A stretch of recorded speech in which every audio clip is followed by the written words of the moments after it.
everybody. I am Hoarder Gamer, and this is Hoarder's Comic Flex.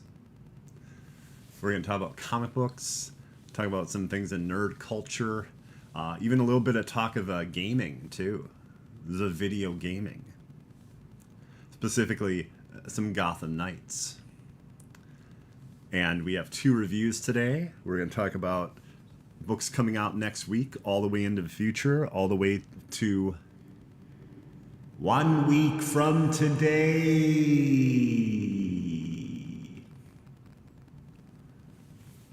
So we'll do that. And yeah, I appreciate anyone watching even just a minute or 2 of this. Thank you very much. Whether you watch it live or watch it later, thank you. Thank you. We're going to start with something that's probably going to be a terrible idea, but I like to do things that scare me, so I think we're going to do this. Okay, so let me start with saying our first review is a comic book called Golden Rage. And Golden Rage is a mix of like Fight Club meets the Golden Girls. There's even a quote from the Golden Girl character Dorothy Spornak that says, "No, no, I will not have a nice day."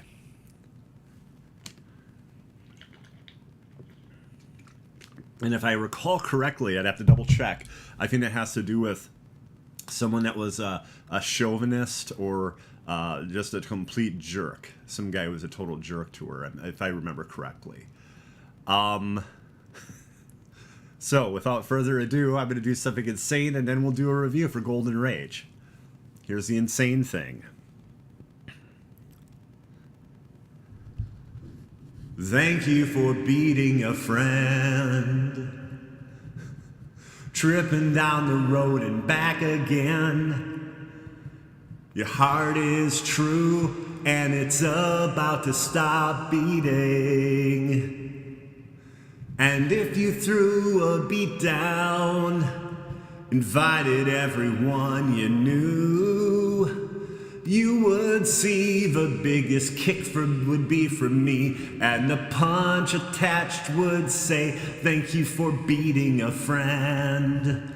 Dun dun dun dun dun dun.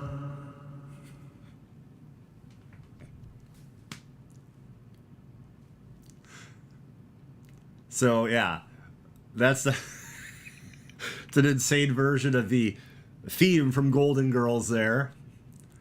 And like, yeah, what thank you for beating a friend came to mind right away when I heard about this book. And I was like, yeah, we have to. We have to.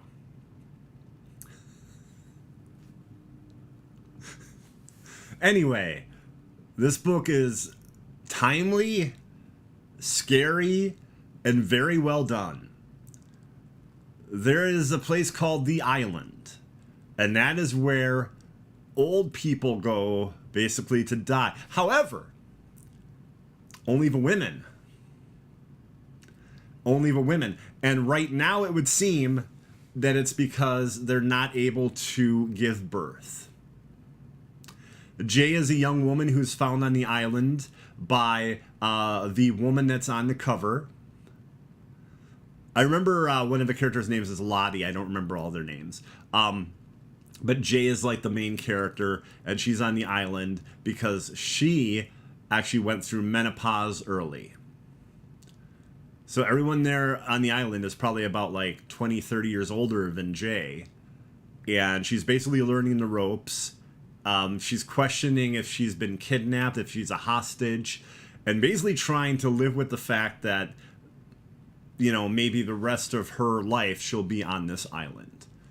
And yes, there's a war basically coming between some group called the Red Hats, and it seems like there's a person named Red is the leader of the Red Hats. And they're getting ready for this battle at the very end of the issue. And that doesn't really like spoil any of the big things. It's really good though. It's a really interesting idea, and the other cover is really good too. It's like hands that have like bloody knuckles, and there's a bracelet that says Grandma. So it's a really interesting vibe and concept, and I think it's done really well.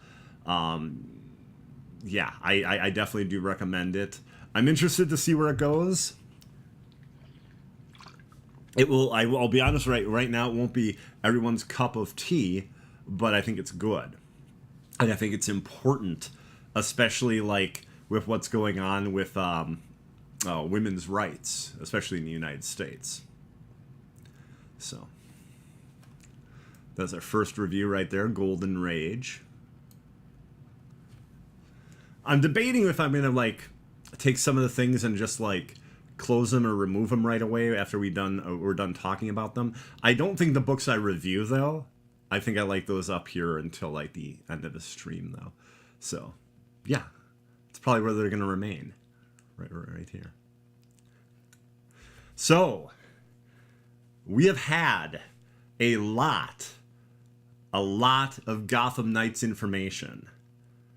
And right now, I'm basically going to be talking a little bit about video gaming. Usually we cover television, but besides like another really good episode of Better Call Saul and another really funny episode of What We Do in the Shadows, there's nothing else really new and exciting to talk about. I haven't really talked about Riverdale at all. I will say that the ending was completely insane, even by Riverdale standards. And this season is so off the rails, but somehow it works. Because they just sort of gave in to be off the rails. They were just like, yeah, reality is no longer a thing on Riverdale. It's like, okay. I actually respect that more than, like when season 3 and 4 were kind of holding on to reality and just twisting it around whatever craziness they had planned. But we're going to talk about Gotham Knights. We're going to talk about something that I think is a little bit confusing. Suit styles and colorways. Especially when they talked about how you can take the suit style and alter it. I'm interested to see what limitations there are, because there's a truly awesome mask that they showed for Red Hood, which is like an Oni mask, like a Japanese demon mask. Also, it looks like a really stylized version of Hellboy, and that's for Red Hood, this mask. So I'm interested to see, will that possibly be able to move to anything else? Because I think it might be able to work without, destroying everything. Here's the big thing they mention, which makes complete sense to me. The different suit styles will have, like, different armor pieces, and they will fit differently. There'll be slightly different sizes and things like that. So if you were to try making an amalgam of them, it wouldn't work. It would look bad. And the colorways, too, they basically said that there's going to be a lot of colors that make sense with, like, the Bat family and, like, the Batman books, things that you're expecting. Then there's going to be more muted colors. There's going to be a selection of some colors that are a bit more unique, more muted, and some that are just way out there. So you can kind of, like, change the different color palettes of the characters. And I'm interested to see if these suit styles are all earnable in-game, if they're microtransactions. I'm guessing some of them will be microtransactions. I don't know. I don't know for sure yet. There's also some really great gameplay. We got to see 16 minutes of footage of Gotham Knights. And basically, it's very early in the game. Very early. Skipping some spoilers and things like that. But it's like, I guess, right around the first or second mission. Could be the second. Maybe there's one that's in the prologue. I don't know. But it looked really good. And someone made some really great points on it, too. There's a gang called the Freaks or the Freakers. And people are thinking that that's a name they're just using to not let us know that it's the Jokers. Harley's gang. So that would be really cool if that's true. Also, something really exciting in that footage that could be a bit of a spoiler. Kirk Langstrom. Kirk Langstrom, if you played Arkham Knight or if you read the comic books or even the animated series, that's Man-Bat. Here's where things get interesting. The League of Shadows basically stole research from Kirk Langstrom. I'm trying to recall, actually, they may have worked with him, but I think they stole his research. And they took some of the League of Shadows soldiers and made them half man, half bat. And it was one of the most crazy looking yet badass things in comics that Grant Morrison came up with. So it was like martial arts Batmen. Terrifying looking. And I think they might be doing that here.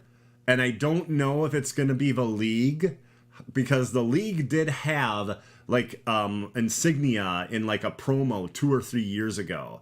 Like it was an image of like the demon's head. Or they could decide that these half man, half bat creatures will be part of the court, that they'll make some talons out of them. I don't know, but it's exciting.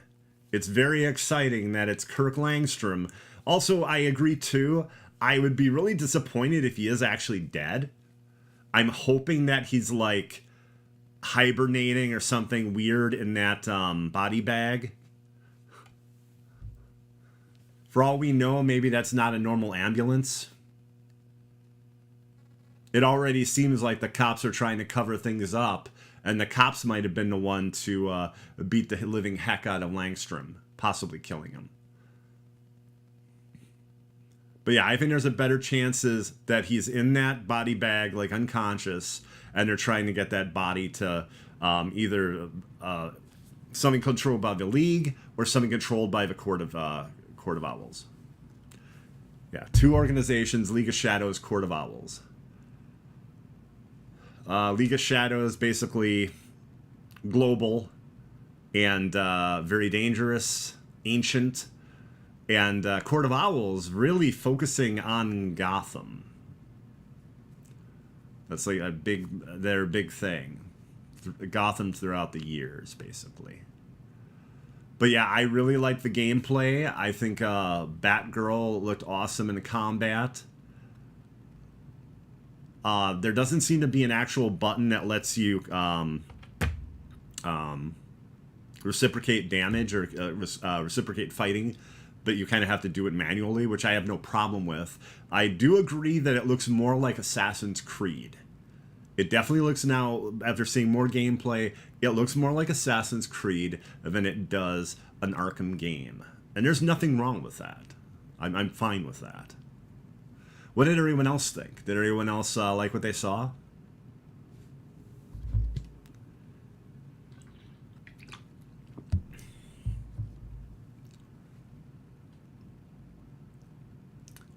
Did I talk about HBO Max? Not yet.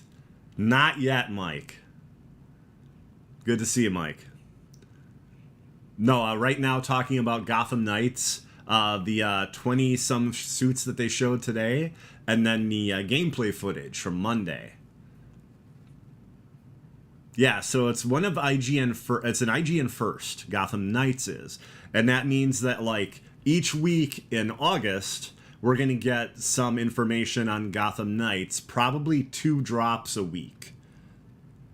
It usually seems to be about 2 a week. So now this first week, maybe we'll get 3 drops. Maybe we'll see something Friday. That's possible. But yeah, it's pretty neat. Game Informer did something similar, and I don't know if they still do. Like they used to have like a thing where they would talk to the developer. They'd answer like 50 questions and stuff. But I like that. I like getting deeper into the game, understanding more of it. Yeah, HBO Max. I don't know what's going on at HBO Max. I honestly don't. Some of the decisions are completely insane to me. I cannot legitimately see how it made any sense to not release Batgirl. Because look at it this way. even if they thought it was not a good movie, fans would still be interested in it and possibly buy it if it was available digitally or available on Blu-ray, or, you know, they'd watch it on HBO Max. Unfortunately, what seems to be happening is the Discovery part, like the Discovery Channel, is going to do non-scripted shows and basically ruin HBO Max. And someone made a great point. HBO Max has Criterion movies.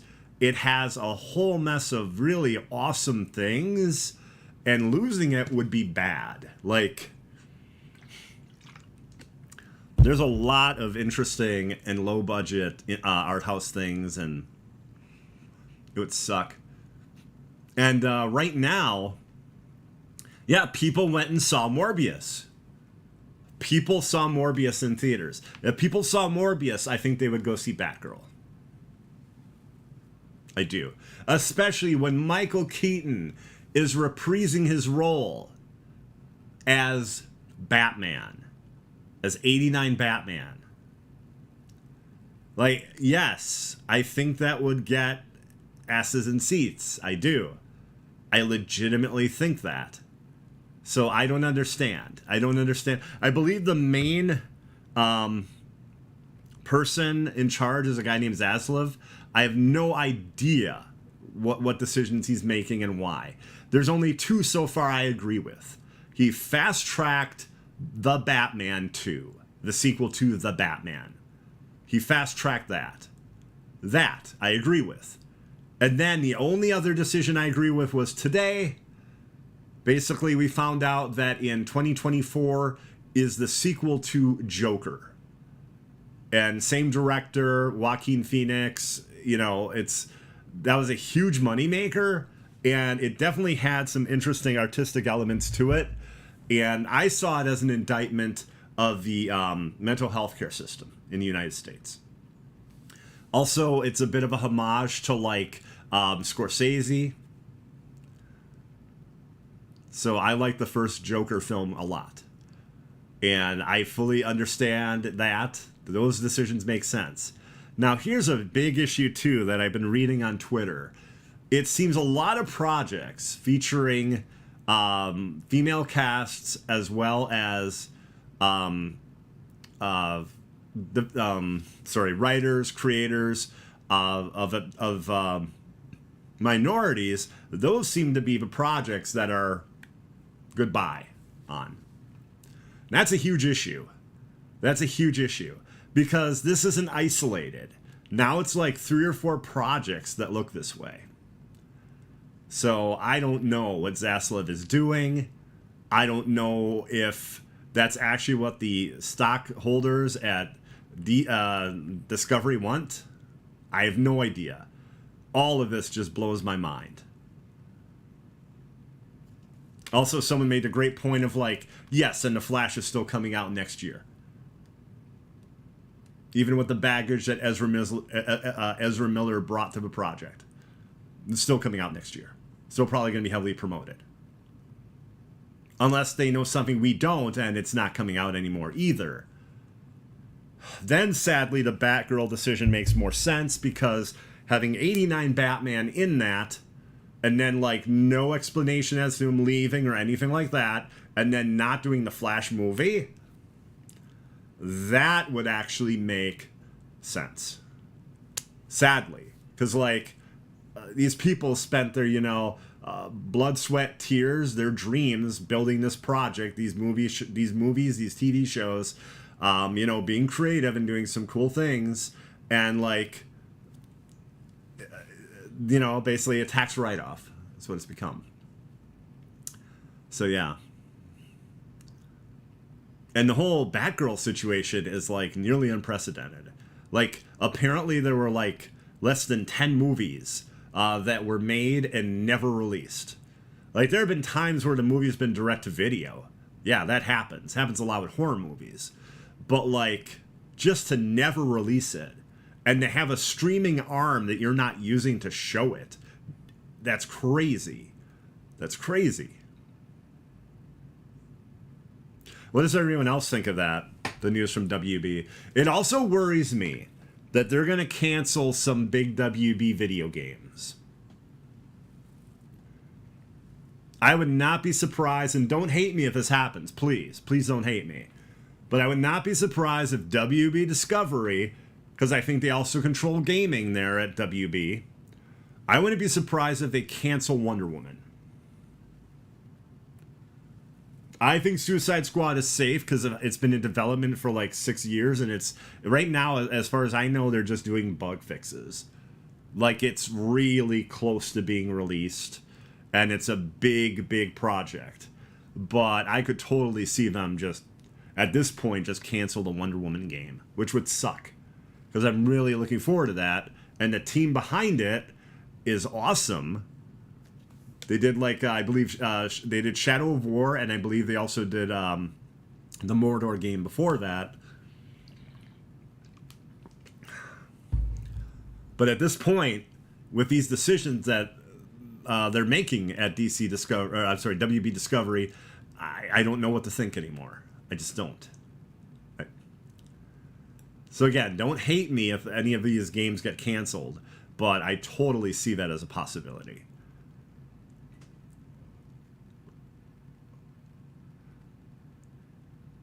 And I'll be honest too. It's not just Zaslav's fault, right? Basically, there have been a lot of boneheaded, insane decisions made by executives at WB involving the way they were doing their movies, everything. That's okay, Doom. I'm happy you stopped by. Thank you. We're just talking about the whole WB Discovery thing right now.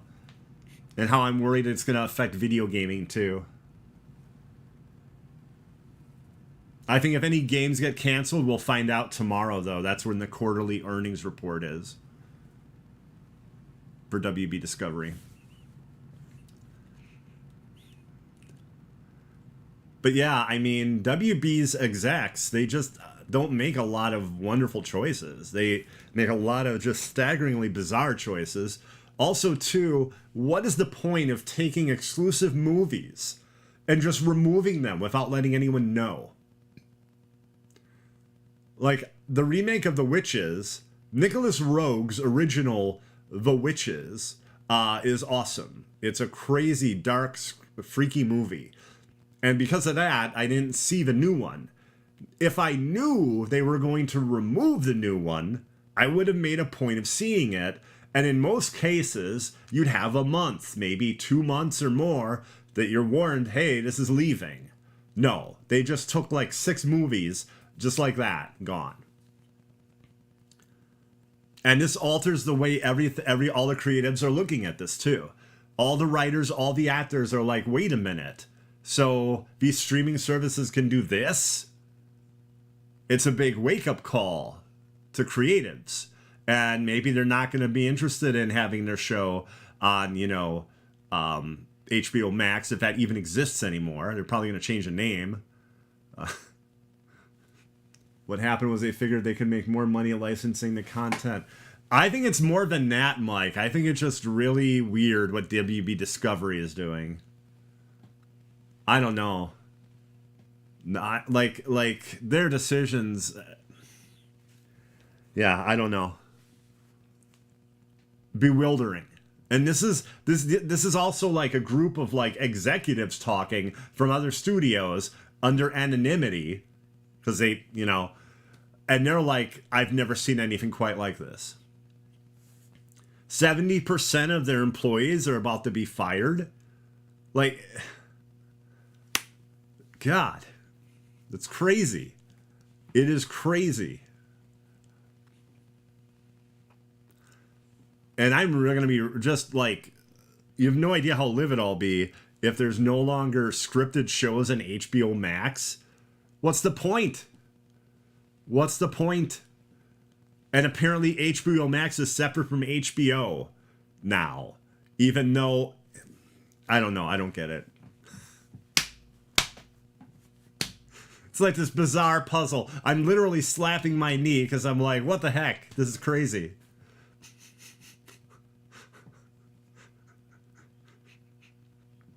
Oh, man.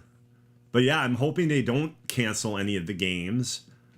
But who knows? Oh, here's something pretty interesting, everybody. A quick gaming news. I got an accidental email from GameStop. I want to make sure I said the name of the store, not the website.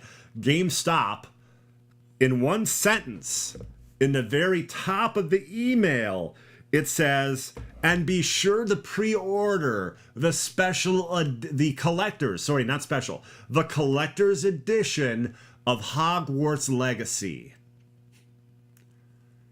Which leads me to think they jumped the gun. That announcement and what that collection is going to be will be in the next few days, I'm guessing. Because there was nothing else. It was only the header of the official email. Nowhere in the body of the email or anything. But apparently the rumor of a collector's edition is true, and I'm guessing too we'll get the release date. I wanted to check right away to see what the release date is. But yeah, I thought that was interesting. I don't recall that happening before. Give me 1 second here. Let me just quickly look at the email. I think I have it like brought up on my phone. Yeah, it's only going to take a second. Because I want to say exactly what it said here. And I'm not an employee of GameStop, so it's not like they can say or do anything. Give me 1 second here. Let's see. I'm going to guess it didn't start with the words GameStop. It started probably with PlayStation or something weird. PlayStation news at GameStop. Plus, pre-order Hogwarts Legacy Collector's Edition. Interesting. And if WB's quarterly earnings report is tomorrow, very good chance that could be tomorrow, that they jumped the gun by a day.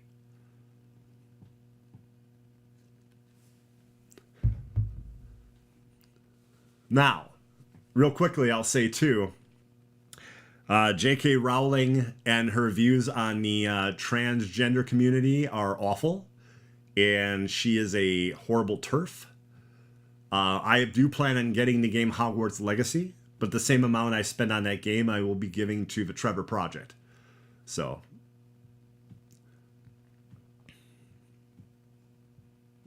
and I will be confronting her awfulness, I guess we'll say. I was going to say lunacy, but she's not actually crazy. That's just who she is. When I actually stream the game. And there'll be like some challenging and difficult conversations, you know? But I think that's important. I don't think you can just be like, cool game, and forget all the other baggage attached to it. That'd be like an Ezra Miller situation if you forgot all the baggage attached and just tried to be like, this is cool. And who does that, right? Who would do something like that?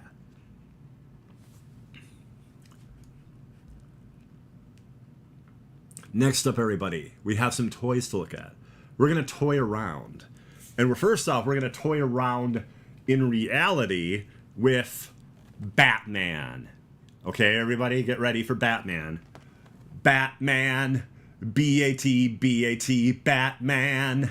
B-A-T, Batman. Batman. Batman, B-A-T, Batman. Batman. Okay, so it's not actually the Batman you were expecting, but it is the G.I. Joe Classified Series Cobra Bat. B-A-T. And wouldn't it be nice if they had the anagram? Because off the top of my head, I don't know it, and I thought they would list it. But anyway, it is an awesome figure. It is one of the best I've seen in this series. The original was one of my favorite toys as a kid. This one goes all out, though. Multiple arms, multiple guns, another head. It comes with a head showing damage where you can actually see like the eye sensor or whatever, and like the visor part is cracked. He doesn't have the cool like what's called, I think, isn't ventricular. Well, I forget what it's called. I'm sorry, but there's a type of like moving image that looks 3-dimensional. And the way it works is it's like 3 like layers of a picture, and then there's like a grating over it, and it creates this illusion basically. It doesn't have that. Lenticular. Sorry about that. I couldn't think of what it was. It doesn't have the lenticular sticker, but it has fully sculpted an inner body part right there with like wires and diodes and stuff like that. Plus, it has a covering over that, so he doesn't, instantly look like completely robot. Okay? And he's got a damaged covering with cracks in it. Like, this is ridiculous for an action figure in the $19.99 to $24.99 range. And that's one of the reasons I really like the G.I. Joe Classified line. The accessories you get, the paint jobs. There's never been a time where I've walked into a store, seen the figures, and been like, that paint job's terrible. Their quality control is insane. Maybe it's now computers doing the painting on some of these. I don't even know.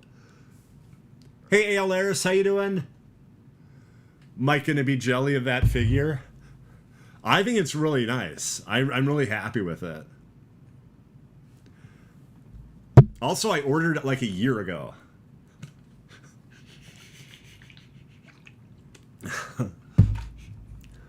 But yeah, that's like a live toy thing where like, hey, we're toying around, and that was an actual toy to show everybody.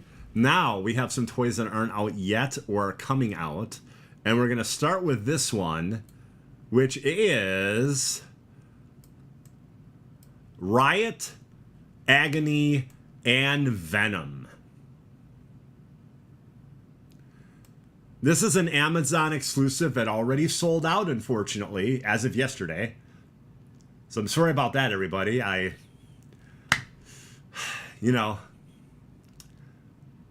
Shows once a week. I do what I can.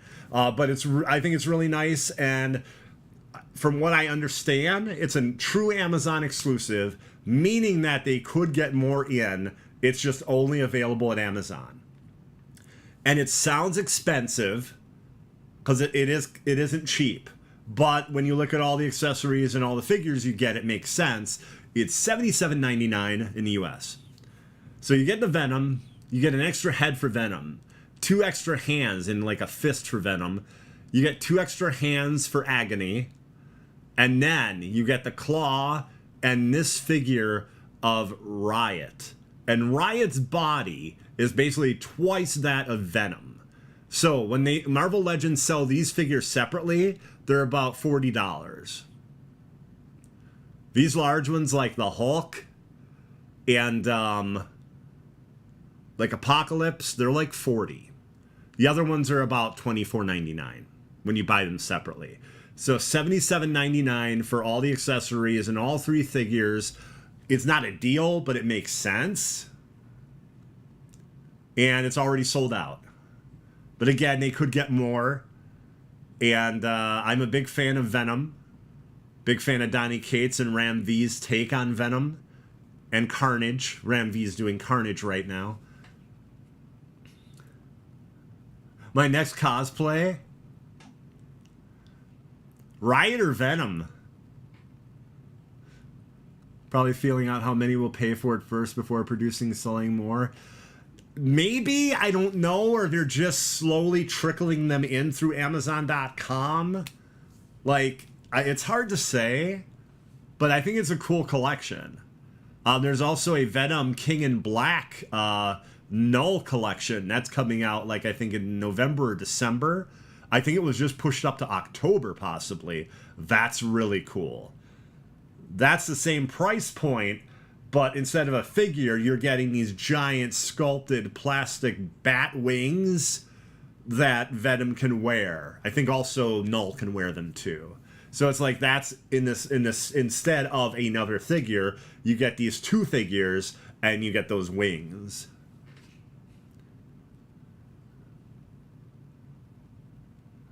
Ha ha ha ha.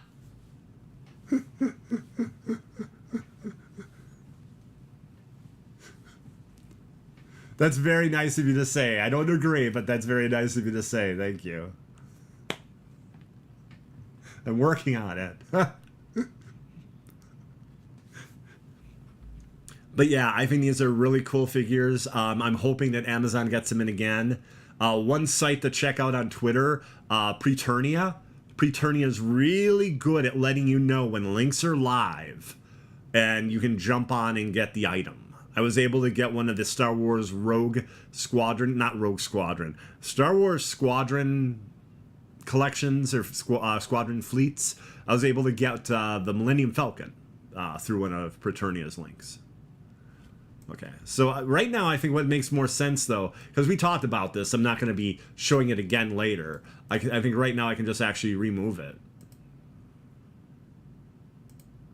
And Venoms has been removed. That was the name of the file, Venoms. Next toy up. Okay, everybody. Okay, almost boomers. Not quite boomers. I'm not a boomer, but almost boomers. In roughly 1984, there was the DC Superpowers collection. And I remember that Batman, you'd squeeze his legs together and he punches. Now, as far as I know, these don't have those features. That would be cool. But so this is a crazy ass recreation of that figure, but based on Batman Hush. The most insane thing about this is it's also only $9 for $9.97 for a 5-inch figure. So I'm interested to see which ones they do. I really like this. Now, here's a caveat. For some insane reason, this line from McFarlane Toys that has been brought back right now is exclusive only to Walmart. And they sold out of them already. They'll probably get more in, I'm sure they will. But they're sold out of them already. And even crazier, they officially announced it today with like a press release, or yesterday, and they're in stores now. It's kind of like the craziness with Thor Love and Thunder figures, where a lot of stores had them and were able to, have them on shelves immediately when they were announced and shown. But yeah, I like this a lot. Right now, there's 3 figures in the series. There's Batman, Darkseid, and Superman. Darkseid was shown with a price of like $40, but that could be because he's a much larger figure. It's hard to say because another site said all the figures are $9.97. So, and that's Walmart pricing. They usually end everything in 97. So, I don't know. But yeah, then there's also a Batwing vehicle, and there's a Superman vehicle. So, that's the whole first series, and rumors right now of a Jon Stewart Green Lantern action figure.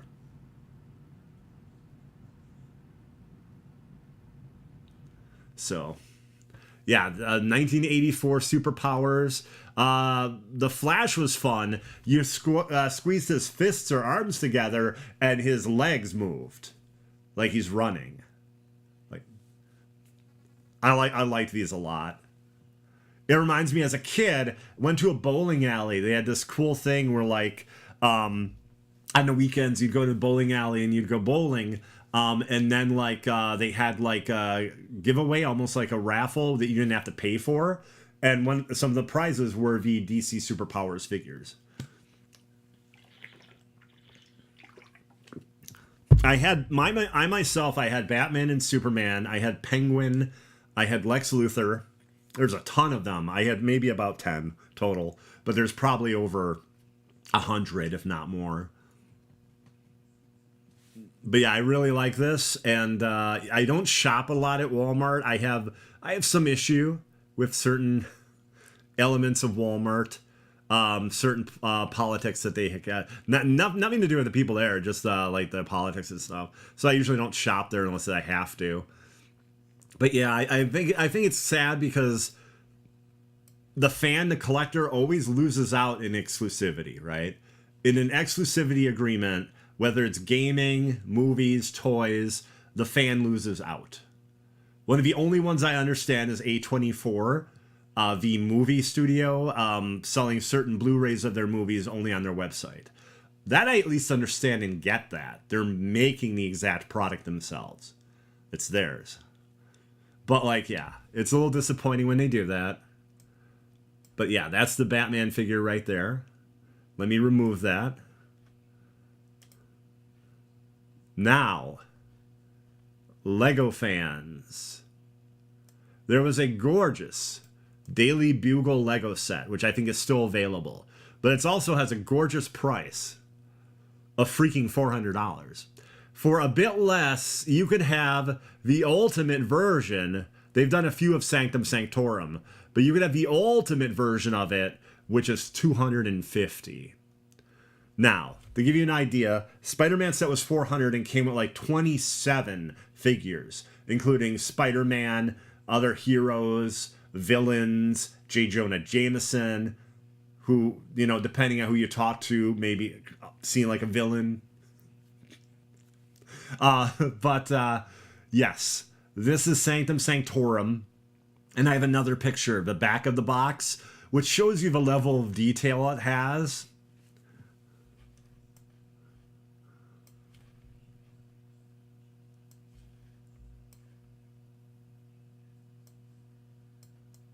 If you notice, there's some craziness here with like things that change as you move parts around or something. It doesn't go into great detail. Then you can see the interiors, and it splits into 4 pieces like this for like display and also playing with. Also, look at the creature right there. Those tentacles there. But yeah, I like this a lot. I'm not the biggest fan of Doctor Strange, where I would get this specific set, especially at the cost. But if you're a fan, it's awesome. And it's the best Sanctum Sanctorum set I've seen. Easily the biggest, most detail, and the most characters with it. If you notice, you got Iron Man, Spider-Man, Wong, and I think, yeah, Stephen Strange, I believe. I'm not exactly sure who that is, but you get a whole mess of characters with it. So, let me remove these here.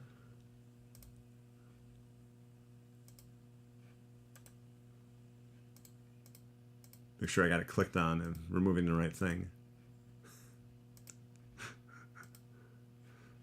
See, making space. Making things a little less crazy. Making space. Now, everybody, we are going to talk about... We're going to talk about the comic books that didn't come out today. But they come out 1 week from today.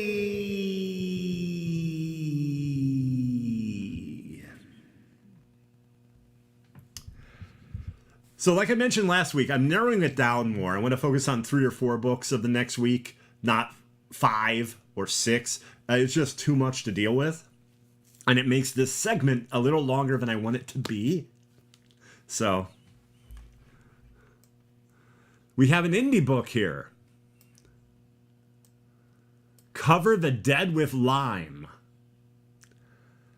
There's like 5 or 6 covers for this book. And they were all really cool.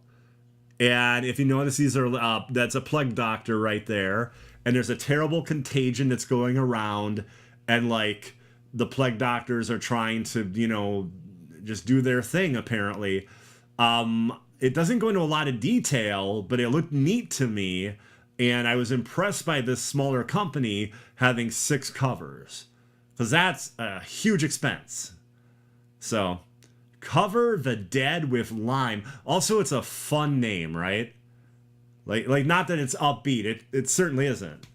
But like it's one of those titles like Something is Killing the Children, you know? It's just an in-your-face title. I want to know more about that book. And when I saw the title, I was like, I want to know more about this book. Now, here's one issue with it. No pun intended, because, it's a comic book issue. I don't know how readily available this book will be.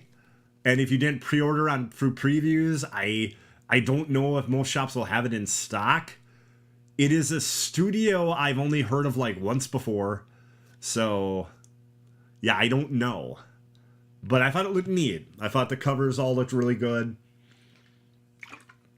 I had to actually decide which cover to show you because I'm not going to have like all the covers up here. But yeah, I think this looks pretty cool and incredibly dark.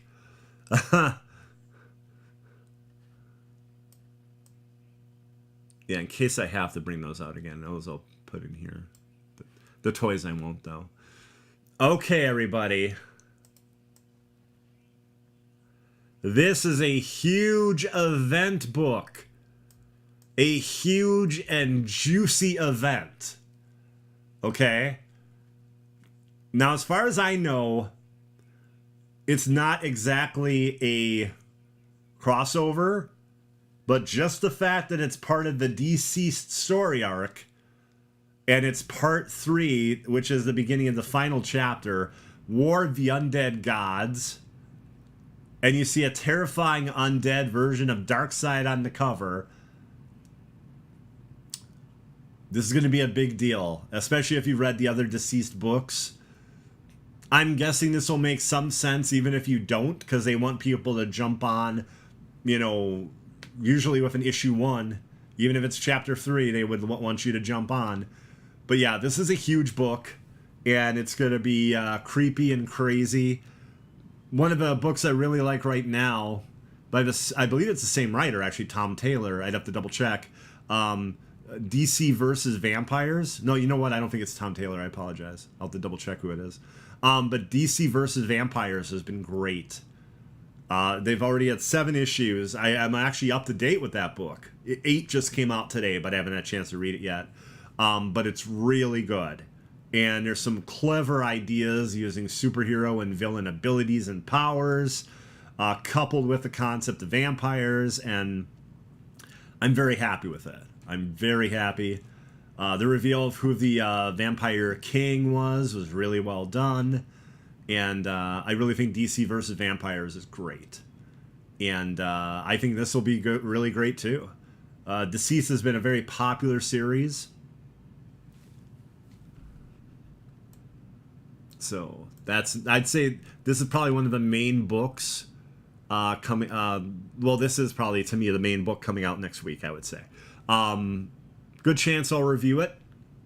I'm unfortunately way behind on Deceased, so I might just sort of take the bullet and review it and be like, oh man, I missed all this other stuff. But yeah, I think it's going to be really cool, and I'm very interested to see what a undead Darkseid does,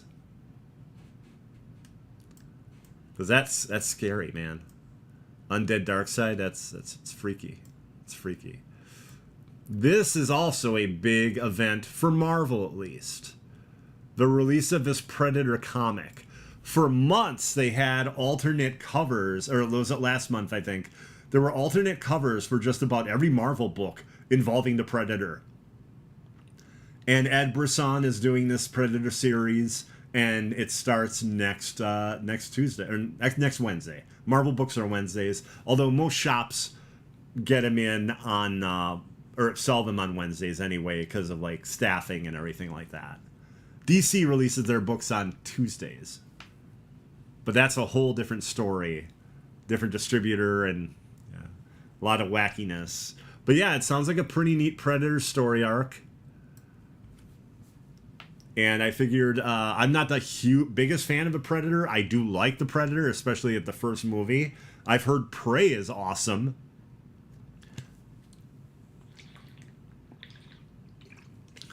The Predator film Prey, I've heard, is really good. And I definitely am going to see that soon. I did not like Predators, which I think came out in 2016, 2017 or so. I wasn't a fan of that. Robert Rodriguez had a really cool Predator film. That I liked. But yeah, I'm more into the Alien series than I am Predator itself.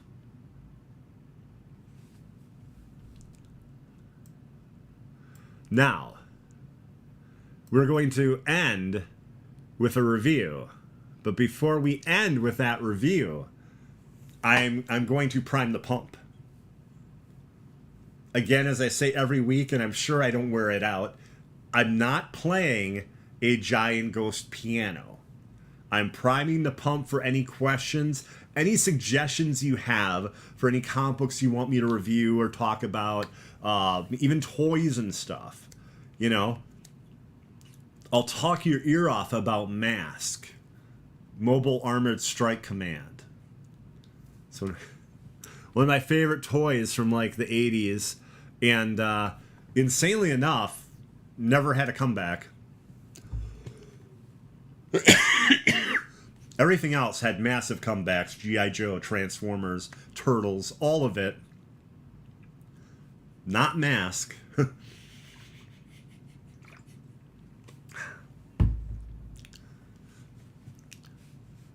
Let's see. Hopefully those juices are flowing. Those brain juices.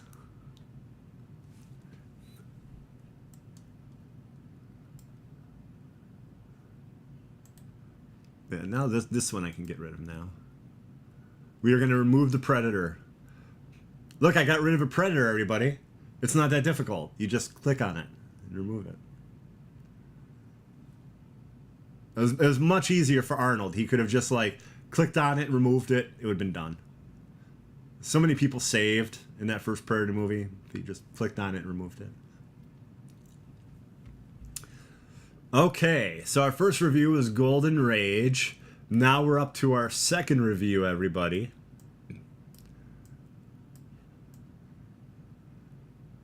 Now, hopefully, Dave Body, also known as the artist formerly known as Hero Mentor, checks this out because Hero Dave is a fan of Red Hood. And here's Batman White Knight presents Red Hood. So Batman White Knight was a complete change of like the Joker storyline and who the Joker was, and there's some crazy twists and everything, and it's a real popular trade that started out as a series. I think it was 8 issues. Anyway, it was incredibly popular, and it had like sequels. Currently, there's Batman Beyond the White Knight, which is a neat amalgam of the Batman Beyond cartoon series and the Batman White Knight series, and I've been very much enjoying that. I believe that's on issue 4 or 5. One of the issues I think even came out last week for that. So, this is a cool story that reimagines what happens once the Joker gets a hold of Jason Todd. Basically, he tortures him and gets him to tell him who Batman is. And basically the Joker doesn't believe him. He's like, you've got to be kidding me. Which is funny for the Joker to say that. And he just doesn't really believe it initially. And then he goes and takes a straight razor and just cuts the bindings holding Jason and says, you're free to go.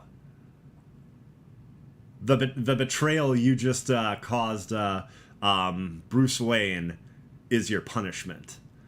And it was. This version of Jason Todd starts drinking and like light theft, and he's no longer the Robin he used to be. He's like a dire straits. And there's this young woman who basically is dressing up like Robin, who's trying to fight a criminal in the neighborhood she lives in. That criminal turns out to be Shriek. So it's an actual like Batman villain. And yeah, it's really good. I really liked this book. I don't know how many issues it is. This is issue 1. And he's basically trying to show her the ropes of what it's like to be a Robin. And he realizes that he can't train her the way he was trained because she's like has different skills and she's actually afraid of heights.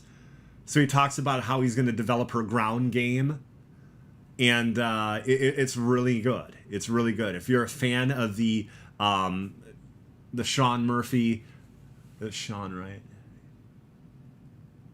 Yeah, the Sean Murphy Batman books, as you know, the White Knight series. Definitely check this out. But yeah, I like the different take on Jason Todd and the animosity between him and Dick Grayson. Pretty interesting. Also, Red Hood in Gotham Knights, which we mentioned earlier, the game Gotham Knights. We talked about that a little bit. Now, everybody, I think you had sufficient time to prime the pump. I think you had sufficient time. Does anyone have any questions, any suggestions for next week?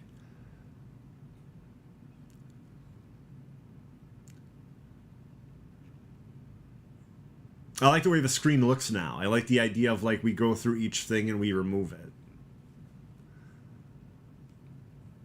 Just like when this show is done, I remove myself from the screen.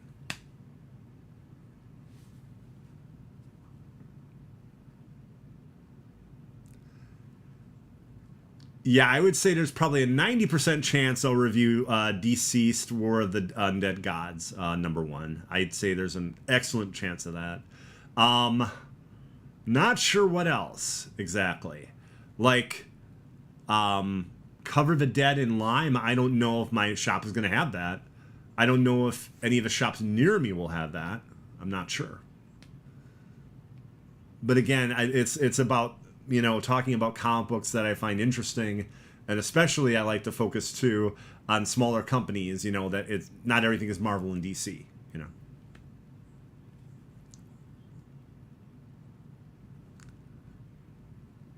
Let's see. Going once, going twice. Any questions? Any suggestions?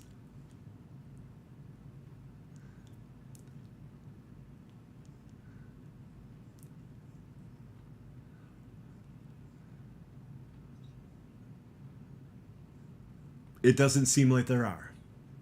Which is fine. That's okay. You might have questions or suggestions next week. And I'll prime the pump again next week on the next episode of Hoarder's Comic Flex. But I would just like to thank Doom Squad Gaming and Doomkiller HD, who popped in earlier. Thank you very much for letting me borrow the channel. I appreciate it. I also stream on Twitch, and my next stream is going to be tomorrow night. Wait, Thursday? Yes, tomorrow night at between 7 and 8 p.m. Central. I'm trying to narrow it down to a specific time, but sometimes things just get away from me. Also, Dave Body, the artist formerly known as Hero Mentor, going to be playing some Marvel's Avengers tomorrow, and I might be streaming as he's doing that. If not streaming, I'll at least be playing. So, you can check that out on Dave Body's Twitch account. But thank you very much, everybody. I hope you have a great time watching this. Great time, because I don't know, you know, whether you watch it live, whether you watch it in the future, you know, whatever, because YouTube is versatile. It's versatile. But have a great time, everybody, and I'll see you later. Bye-bye.